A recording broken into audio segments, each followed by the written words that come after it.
জায়গাটা পছন্দ হবে বুঝছেন জায়গা হলো এক বিঘা মানে খুব অর্থনটা আছে 14 কাঠা কয় কাঠা জায়গা আমি বিক্রি করে দেবো সামনে না বেশি হ্যাঁ সামনে বেশি না জায়গা কয় হয়ে যাবে এক সাইড করে রাখছে সামনে জায়গা আছে বাউন্ডারি আছে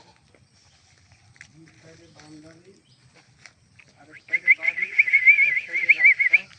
পশ্চিম সাইডে বাউন্ডারি পুরো 14 কাঠা এই কাঠবিড়ালিটা গেল কই রে? এত কষ্ট করে আইলাম, এত কষ্ট করে আস্তে আস্তে আস্তে আস্তে এলাম, এত কষ্ট করে আমি আইলাম কাঠবিড়ালিটা দেখবার লেগা। ধরতে পারবেন জায়গা কি হ্যাঁ হ্যাঁ আপনাদের কাছে একটা আরো অনুরোধ আপনারা বলবেন যে 70 হইলে নিতে পারবেন আমরা এর নিচে দিব না আর 75-এর যদি আমি শোনে